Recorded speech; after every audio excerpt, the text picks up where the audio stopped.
नमस्कार, आप देख रहे हैं पीके टाइम्स। मैं हूं अजय जाखड़। दिल्ली विश्वविद्यालय छात्र संघ चुनाव 2025 ने इस बार एक ऐसा राजनीतिक विमर्श पैदा किया जिसमें जीत से ज्यादा चर्चा हार की रही और विजेता से ज्यादा सुर्खियां उस प्रत्याशी ने बटोरी जो चुनाव नहीं जीत पाई।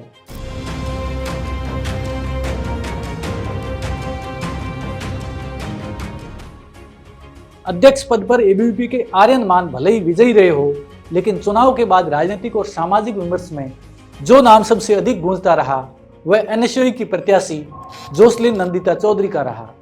यही कारण है कि छात्र राजनीति में आज यह सवाल बार बार उठ रहा है कि जीतकर भी आर्यन मान गुमनामी में क्यों खो गए और हारकर भी जोसलिन कैसे एक तरीके से हीरो बन गई। दिल्ली विश्वविद्यालय छात्र संघ चुनाव 2025 वैसे तो हर साल की तरह महत्वपूर्ण था, लेकिन इस बार चुनाव के केंद्र में जोसलिन नंदिता चौधरी रही। एनएसयूई द्वारा 17 वर्षों बाद किसी महिला को अध्यक्ष पद का प्रत्याशी बनाना अपने आप में एक बड़ा फैसला था।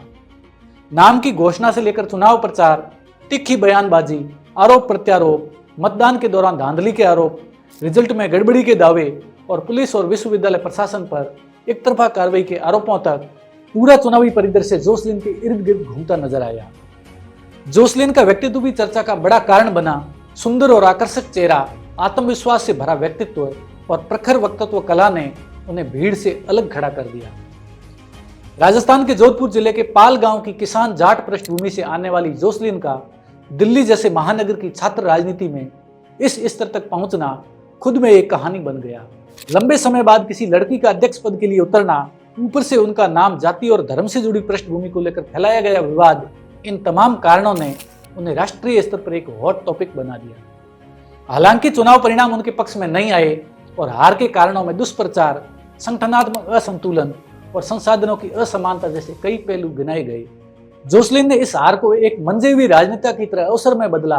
चुनाव खत्म होते ही उन्होंने अपनी कमियों और कमजोरियों पर काम करना शुरू किया और आगे की राजनीति के लिए एक सुनियोजित रणनीति और कार्य योजना तैयार की। छात्र शक्ति, आमजन, मीडिया और सोशल मीडिया, हर मोर्चे पर अपनी मौजूदगी को व्यवस्थित ढंग से काम करने की दिशा में उन्होंने मजबूत कदम बढ़ाए।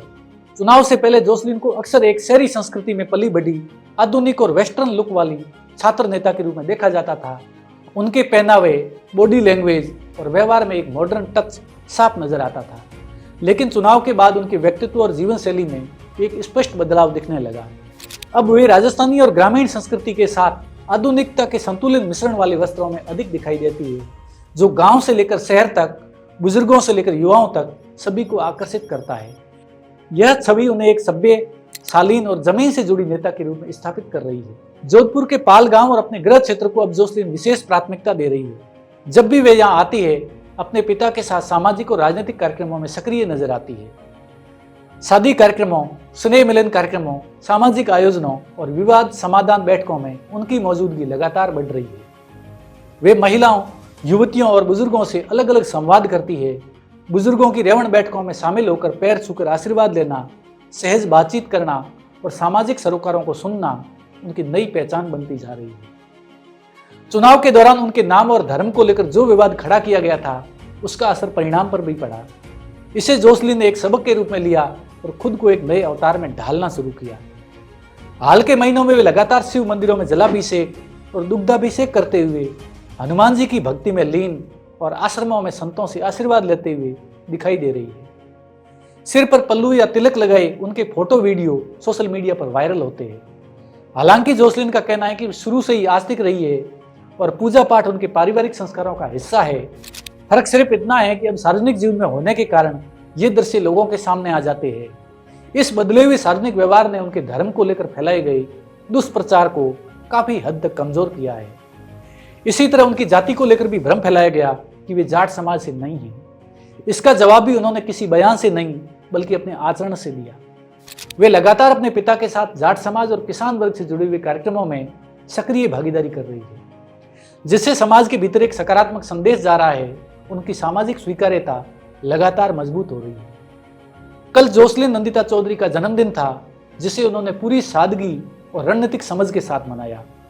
अपने पिता के साथ उन्होंने जोधपुर क्षेत्र के मंदिरों और आश्रमों में जाकर भगवान का आशीर्वाद लिया, संतों का सानिध्य प्राप्त किया, भंडारों का आयोजन करके दूध, फल और भोजन का वितरण किया। यह जन्मदिन किसी भव्य प्रदर्शन से ज्यादा एक संदेश था। संदेश था सादगी, आस्था और सामाजिक जुड़ाव का।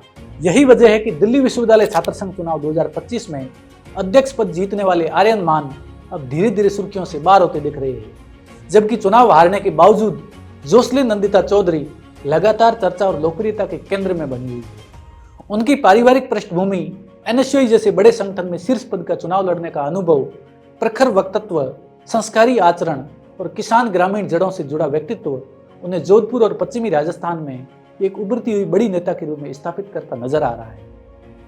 राजनीतिक गलियारों में अब यह चर्चा तेज है कि आने वाले समय में जोसलिन नंदिता चौधरी सिर्फ छात्र राजनीति की कहानी नहीं रहेगी, बल्कि क्षेत्रीय और संभवतः राज्य स्तरीय राजनीति में एक मजबूत नाम बनकर उभर सकती है।